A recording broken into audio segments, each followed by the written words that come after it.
Is coordinating as a team a good idea for comics? Here's a weird thing. For we've heard a couple times now, both with the Batman family of books, and then more recently we really heard it with Ten of Swords. That there was a lot of coordination that was taking place. There were Zoom calls, there were meetings, there were sessions that were planned with all the other writers, and that they're really getting their act together to give us a tight, connected, fluid story where everyone was on the same page. Are we seeing the benefit of that? Like, are we ready to say, yeah, this is an approach that we should use for everything, or give up on it? Because I think the results have been really mixed, and I think the word mixed is maybe even too generous. Is this a weird world where more coordination equals lower quality?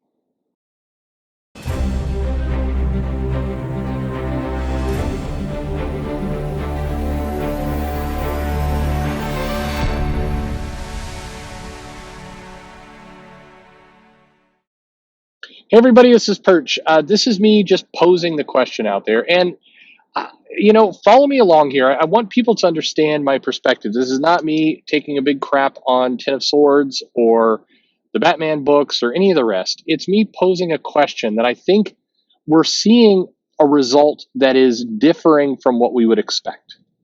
And that is this idea of the more tightly connected team, which really came into sharp focus as we've had this 2020 year of COVID and lockdowns and all the rest. And there's been more of an emphasis on remote collaboration and team members being able to get on more and everything else. And why not? Here's a simple fact, and it is undoubtedly true that we see schools around the country in the U.S. moving to online learning. They're picking up Zoom or Google or Microsoft Teams or any number of products, and I'm sure the people who are listening to this, at least half of you, are experiencing this today with your job. You are now dialing into a Zoom conference or to a Teams conference, and you are doing virtual meetings where you're all staring at each other in little windows, and you're carefully arranging whatever it is behind you to look like you've got a good life. You're being careful not to stand up in the middle of the Zoom conference so people won't see that you're wearing pajama pants or whatever you have going on. Maybe you've experienced not being on mute when you thought you were on mute and you start screaming at your kids or, whatever it happens to be. But in comics, we're seeing more of this. Now, here's an interesting thing about comics, and I think it's one of those areas where, comics should be a little bit ashamed of themselves by how they've adapted technology. The reality is that there's been WebEx conferences, there's been all kinds of teleconference systems for several years now. I've consulted and worked in companies where you've had the idea of the teleconference as a video conference for a long time. And the idea of a Cisco WebEx conference, or more recently Zoom, Teams is more recent, but all these things, these technologies have been around for a while. And comics has had a dispersed workforce for a long time, pretty much forever. Creators don't come into an office and draw at a desk. Writers don't go into a bullpen and write at a desk. Maybe that would be an idea for something in the future, but you could I mean, if it was unlikely that was going to happen a year ago, it is now firmly impossible. This is not going to happen. And in many cases, it's great news for comics. It means that people can live wherever they want in the country or the world even, and they can get in touch and they can coordinate their scripts and everything else. The technology is here for us. And again, the reality is it's been here for us for several years. And it's just that COVID has brought this into sharp focus. So now people are using it. But really, 4 years ago, really not a big excuse why there couldn't have been this kind of engagement before. FaceTime has been a thing with Apple and their products for, several years now. So what is going on exactly? So now here we are. We're in the COVID world, and everybody's talking about working from home. And somebody figured out, hey, we should say we're doing that for comics as well. And in some cases, they are. And most notably, you've seen a lot of interviews, a lot of panels, these virtual panels in cons, showing how the X office is having regular Zoom meetings, regular interaction together as a group. So first off, I see this, and on one hand, I'm going, yeah, no kidding. The bigger surprise is, why hasn't this been going on for years? Right? You've got a bunch of interconnected books. You want to, in theory, coordinate with each other to make sure you've got a nice connected universe that you can market and sell off of, that you're keeping things in sync. And really, there has to be at least a little bit of embarrassment to comics, and including current comics, that are not doing this. Like, is this same level of Zoom coordination? Like, you can't have a weekly meeting for an hour or a half hour where you make sure that stuff's in sync. I mean, you're not like, there's companies that are trying to deal with, pharmaceutical, cures and other things that are meeting daily. I've got a friend who's doing work, in white collar job, and he complains that he's on Zoom calls like 6 hours a day. I mean, that is what's going on. I guarantee you that there's people who are listening to this right now where that is their life. They're on video conferences all day, and you know what? They suck. I've had some experience with that lately.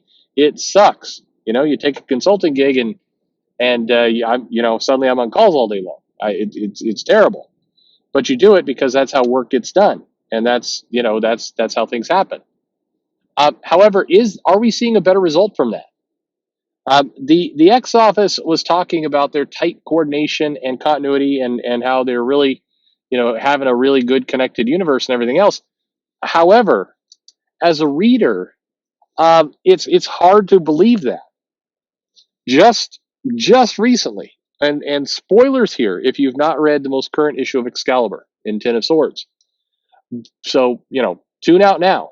Spoilers coming. But we have this 22-part event. It's a lot of comics. It's a very decompressed event.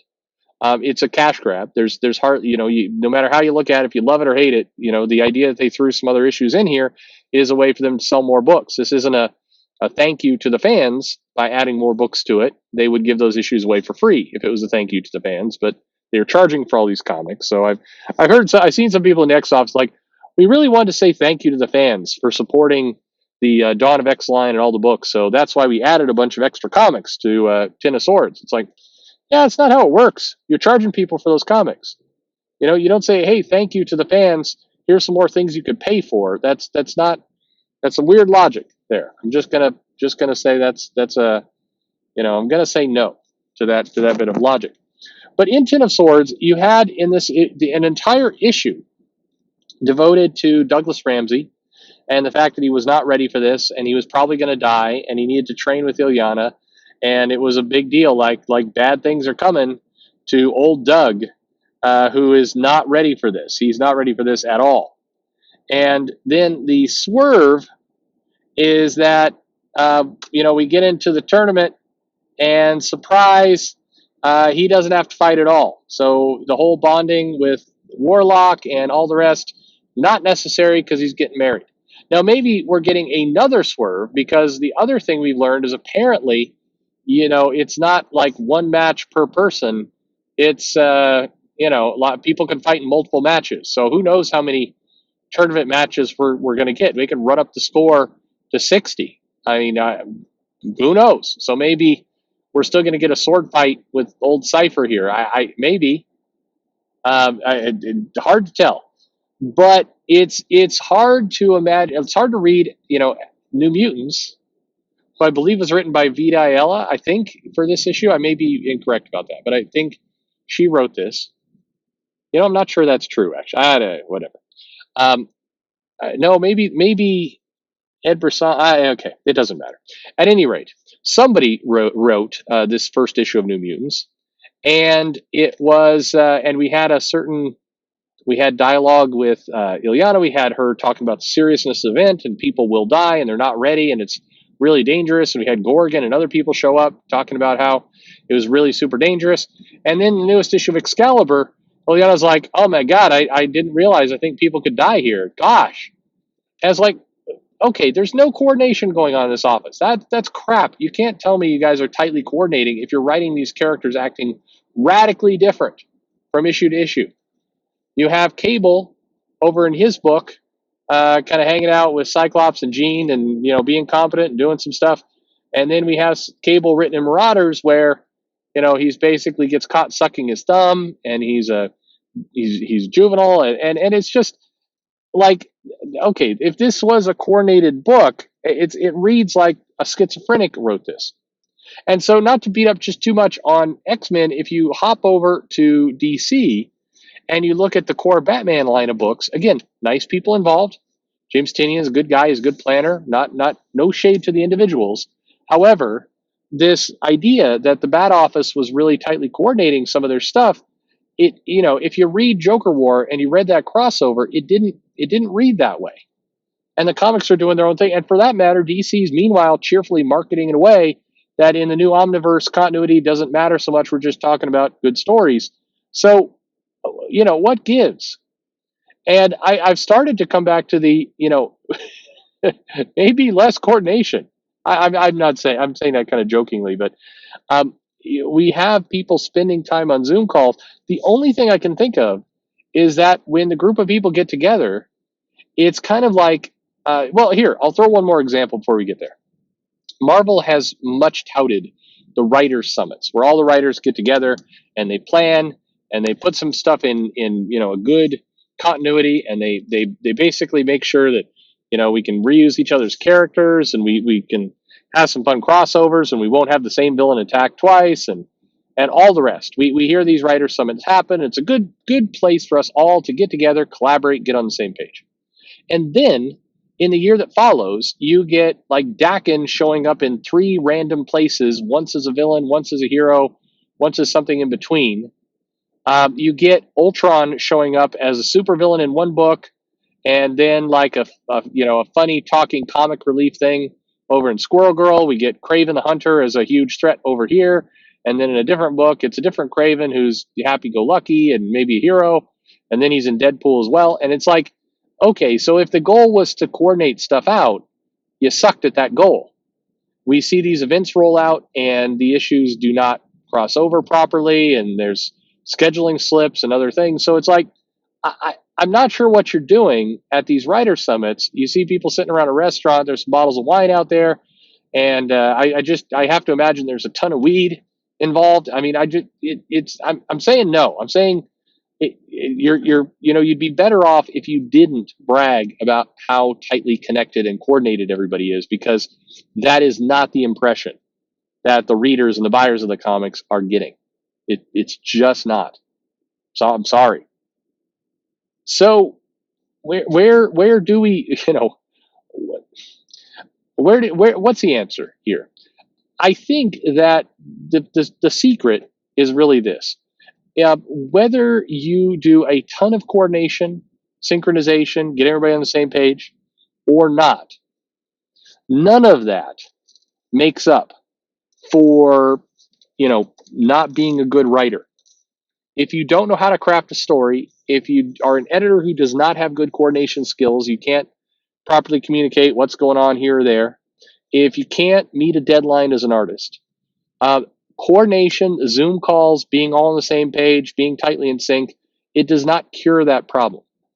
And arguably, I would throw this out, and this is maybe the most hot take of it all, is maybe a bunch of writers who all kind of have the same sense of humor, watch the same shows, and praise each other. Maybe them getting together to bounce ideas off of each other is a bad idea, because they basically reinforce bad ideas. Like, how brave is somebody in that room? If I was in that writer's room if I was in the Dawn of X room, I'm like, yeah, that's stupid. What you're doing is stupid. I would not be invited to the next Zoom call. They'd be like, get this guy out of here. He's too negative, and he's killing the buzz. Like, I had a good high going, and then he comes in there and craps all over my "Let's Marry Doug Off" story.